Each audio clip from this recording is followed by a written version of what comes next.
Hi there and welcome to the show. I'm Nancy Guppy, coming to you from Koplin Del Rio Gallery, where I am surrounded by Klara Glosova's magnificent exhibit, Diving into the Wreck.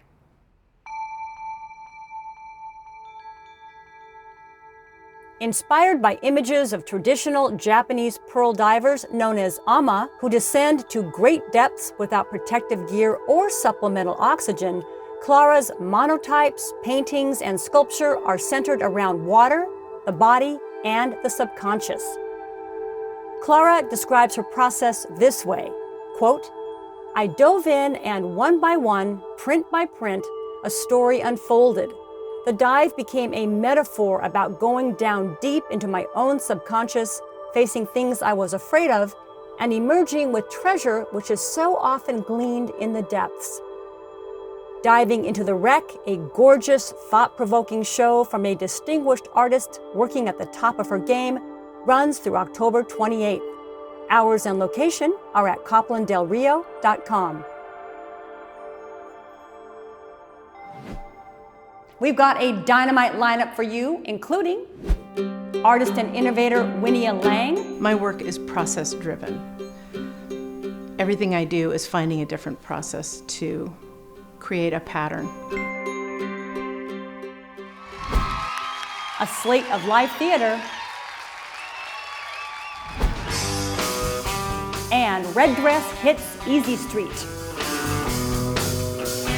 Big dumb birds fly their way. Comes it fair to yonder sea. And we'll begin with the free, quarterly, and much-needed cultural resource, PublicDisplay.ART.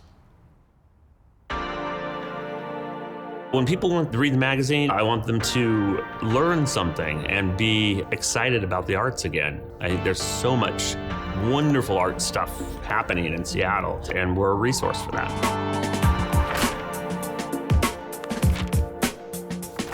I'm the executive director of One Reel and the publisher of Public Display, Seattle's first and foremost art magazine.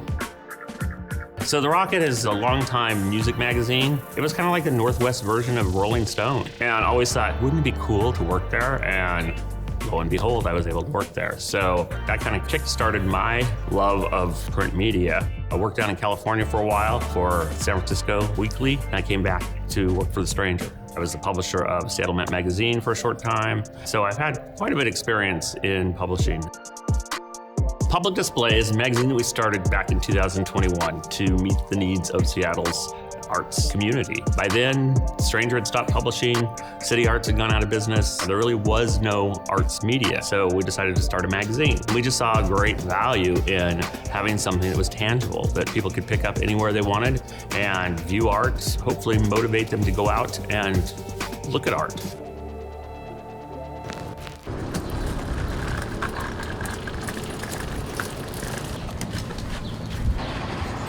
So we distribute the papers at coffee houses, small mom and pop retailers, restaurants, bars, and galleries.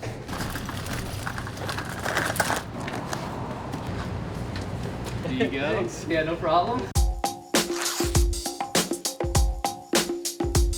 One of the things from the very start that we decided to do was that we were going to give the curating reins over to the artists. So each issue that we put out, the following issue, those artists suggest 3 artists for the next issue. And then out of that pool, we picked the artists from that. I was in the first issue of Public Display Art because Marty was already familiar with my work when he started the project. I felt like I was in great company with the artists that were selected, and I felt really proud to be a part of it. My name is Hernan Paganini, and I was featured in the 3rd issue of Public Display Art. Another artist recommend my work because you receive the invitation, but they doesn't say who they invite you. And then after you publish your work in the magazine, you recommend 3 other people.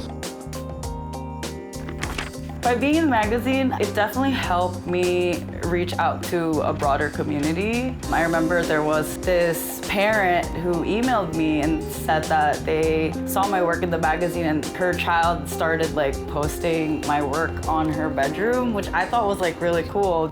We've gotten really good reports from nearly all the artists that we've worked with where they've actually been able to take a step up, in their career. They've either gotten picked up by a gallery after being in the magazine, or they were asked to do a show. Oh yeah. Have you seen the paper? I just saw it. They're actually featured, one of the featured artists in the issue. Having 43 artists in one show is a huge undertaking. You don't see that in Seattle very often, The difference between a print publication of curated content versus going online and searching for something is that it really does open you up to the unexpected. And I like this approach to the old-fashioned way to pick something, and see like the newspaper or something that is printed. When people want to read the magazine, I want them to discover new artists to follow, and hopefully they'll go and follow them on social media. We want to make the artists as big as rock stars and to have a chance to further their career.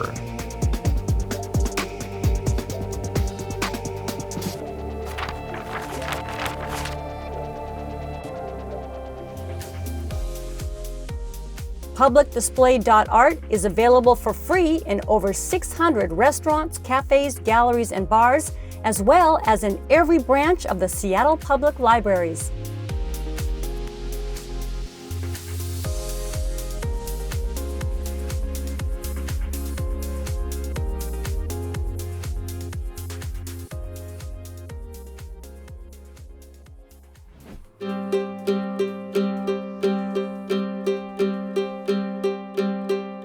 My work is process-driven.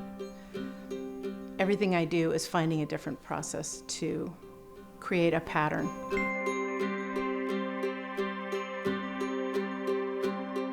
That's why my last show I called Pareidolia, because it's that tendency to perceive a specific or meaningful image in random visual patterns.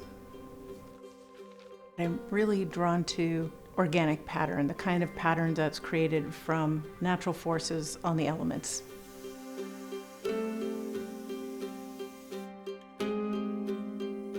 I use wind, gravity, and temperature primarily. So these natural forces are they inherently produce these organic patterns.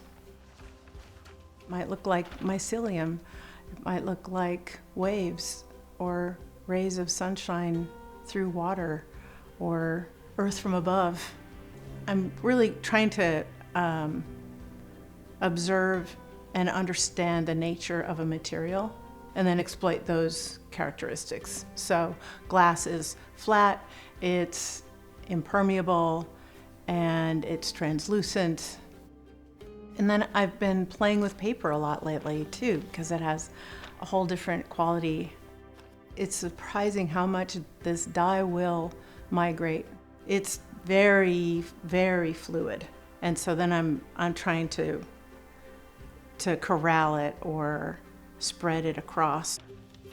I'm always kind of choosing whether I want to move with what is, or do I want to, impose my will upon it and see if I can get it to do something else.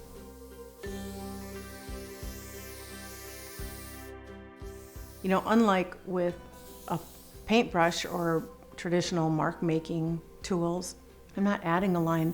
The air actually subtracts color. It's pushing it away.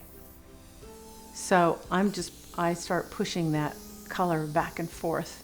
Essentially, it's kind of like this dialogue or trialogue, I guess, between the materials and the process and myself. I'm watching, seeing what's happening, manipulating it, and just trying to get it to behave, which it never does. But, it's this kind of this funny balance between trying to control it and letting go and just watching and seeing it surprise me. It always surprises me. one thing always leads to the next and the next, and it's hard to get out of there because there's always something right around the corner. There's always something new I want to try.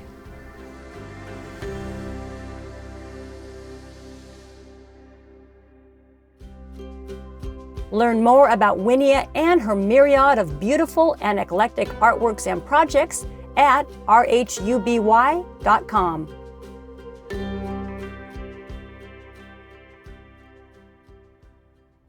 Red Dress, one of my all-time favorite local bands, hit the music scene in the late 1970s and are still going strong, performing on stages all over the city, including an upcoming gig at Easy Street Records. So here they are. Gary Minkler, John Olafs, Peter Pendris, Billy Shaw, and Walt Singelman performing Gutter Snipe.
Catch Red Dress live at Easy Street Records on Sunday, November 19th.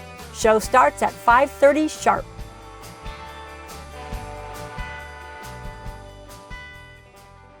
There's lots of great live theater happening around town, and we want to flag a few shows and events that you won't want to miss. Thoreau at Home is a one-man show featuring the brilliant Todd Jefferson Moore as Henry David Thoreau. Working with a script drawn from Thoreau's personal journals, this under-an-hour performance is a riveting and deeply moving meditation on the natural world and our place in it.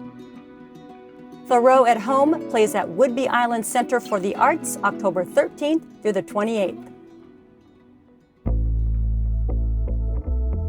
ACT, a contemporary theater, launches New Works Northwest, a 3-day festival featuring readings of 5 new plays by 5 excellent Seattle playwrights. Andrew Lee Creech, Stephen Dietz, Katie Forget, Reginald Andre Jackson, and Maggie Lee. Tickets are pay what you can, and all readings will be followed by a post-show discussion.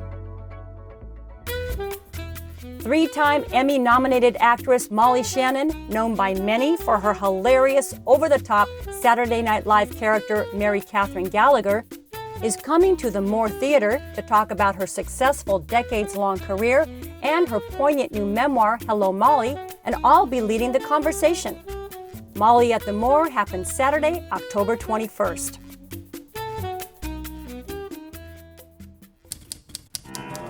And finally, Letters Aloud, the performing arts company that brings to life intimate, thoughtful, often humorous stories hidden within the private letters of real people, presents Before They Were Famous, Letters on the Way Up, featuring actors reading letters written by well-known figures such as Bruce Lee, Stephen King, Oprah Winfrey, and Tom Hanks. The content of this personal correspondence reveals the crooked, prickly, sometimes backstabbing path to fame. Before They Were Famous, Letters on the Way Up happens Saturday, October 28th at Town Hall, Seattle.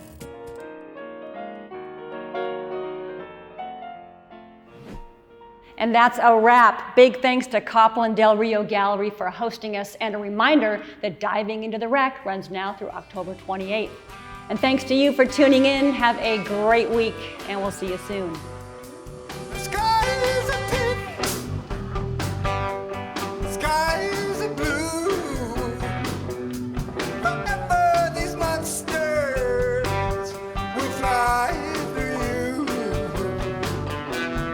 Too young to sing, not too young to fly.